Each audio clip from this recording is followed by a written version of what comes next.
இயேசுவில் அன்புமிக்க சகோதர சகோதரிகளே, தவ காலத்தின் இந்த நாளுடைய சிந்தனையாக உள்ளத்தை பார்க்கும் ஆண்டவர் என தலைப்பில் உங்களோடு சில வார்த்தைகள் பேச விரும்புகிறேன்.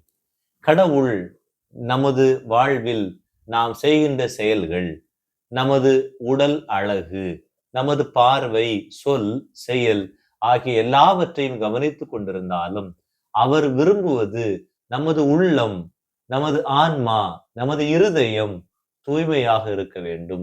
நமது உள்ளம் எப்படி இருக்கிறது என்பதைத்தான் கடவுள் மீண்டும் மீண்டுமாக உற்று நோக்கி கொண்டே இருப்பார். 1 சாமுவேல் புத்தகம் 16:7 சொல்வார், மனிதர் பார்ப்பது போல் நான் பார்ப்பதில்லை. மனிதர் முகத்தை பார்க்கின்றனர், ஆண்டவரோ அகத்தை பார்க்கின்றார் என்று சொல்லப்படுகிறது. எனவே கடவுள் முகத்தை பார்ப்பவராக அல்லாமல் அகத்தை, உடலில் உள்ளிருக்கின்ற உள்ளத்தை, நமது இதயத்தை, ஆன்மாவை உற்று நோக்குகின்றார்.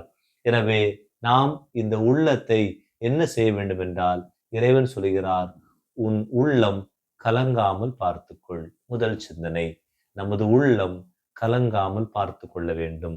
யோவான் நற்செய்தி 14:1 இயேசு, நீங்கள் உள்ளம் கலங்க வேண்டாம், கடவுளிடம் நம்பிக்கை கொள்ளுங்கள், என்னிடமும் நம்பிக்கை கொள்ளுங்கள் என்று தம் சீடர்களுக்கு சொல்கிறார். எனவே நமது உள்ளம் கலங்காமல் இருக்க வேண்டும். அதற்காக இறைவனிடம் நம்பிக்கை கொண்டு ஜெபிக்க வேண்டும் என்று இறைவன் சொல்லித் தருகிறார். யோசுவா புத்தகம் 1வது அதிகாரம் 9வது இறைவார்த்தையில், வீறுகொள், துணிந்து நில், அஞ்சாதே, கவலைப்படாதே, ஏனெனில் உன் கடவுளும் ஆண்டவருமான நான் நீ செல்லும் இடமெல்லாம் உன்னோடு இருப்பேன் என்று சொல்கிறார்.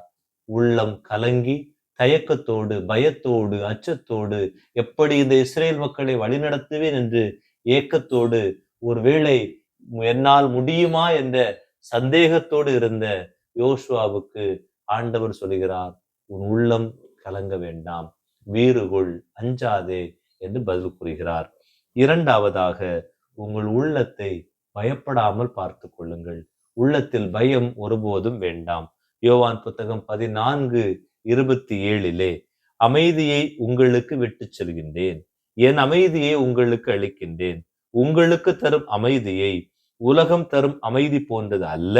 நீங்கள் உள்ளம் கலங்க வேண்டாம், மருள வேண்டாம் என்று சொல்கிறார். அதாவது நம் உள்ளம் பயத்தில், அச்சத்தில், எந்த விதமான தேவையற்ற எண்ணத்தில் நாம் மருளாமல், நாம் சுழலாமல், நாம் கலங்கி போகாமல், நாம் என்றும் நிலையாக இருக்க வேண்டும்.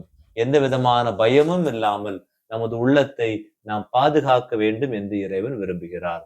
எசாயா புத்தகம் 41:10, 13, 14 ஆகிய வார்த்தைகளில், அஞ்சாதே, நான் உன்னுடன் இருக்கிறேன், கலங்காதே, நானே உன் கடவுள் என்று எசாயாவுக்கு இறைவன் சொன்ன அந்த வார்த்தை, இஸ்ரேல் மக்களுக்கு இறைவன் சொன்ன அந்த வார்த்தை, அவர்களது உள்ளம் பயத்தில் இருந்தது, பயப்பட்டு இருந்தார்கள், அஞ்சு கொண்டிருந்தார்கள். அவர்களுக்கு இறைவன் இந்த அழகான வார்த்தையை வெளிப்படுத்துகிறார். மூன்றாவதாக, நம் உள்ளம் சோர்ந்து போகாமல் பார்த்து கொள்ள வேண்டும். இணைச்சட்ட புத்தகம் 20:3 இறைவார்த்தையில், இஸ்ரேலே கேள், இன்று நீங்கள் உங்கள் பகைவர்களுக்கு எதிராக போர் புரிய முன் வந்துள்ளீர்கள்.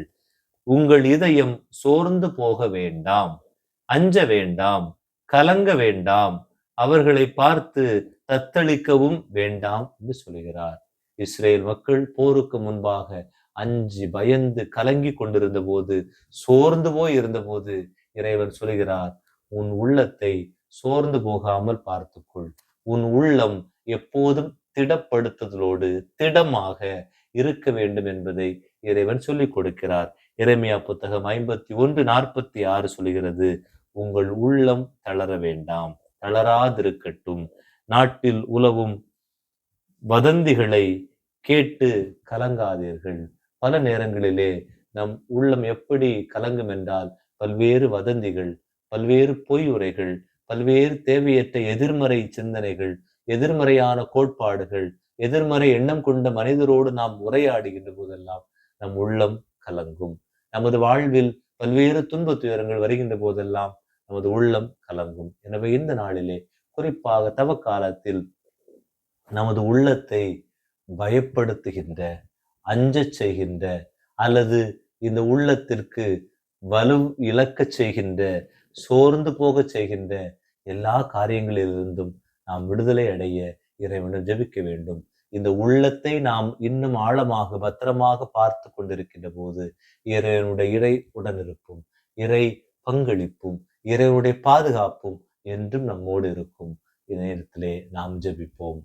அன்பு இறைவா, எங்கள் அகத்தை பார்க்காமல் எங்களுடைய அகத்தை பார்த்து எங்களை அன்பு செய்கின்ற இறைவா, எங்கள் புற ஆடம்பரங்களை, புற அழகியலை விரும்புகின்ற நாங்கள் எங்கள் அகமான உள்ளத்தை பார்க்கவும், அந்த உள்ளம் கலங்காமலும் பயப்படாமலும் சோர்வுறாமலும் என்றும் நாங்கள் பார்க்க உம்மை நோக்கி ஜெபிக்கின்றோம்.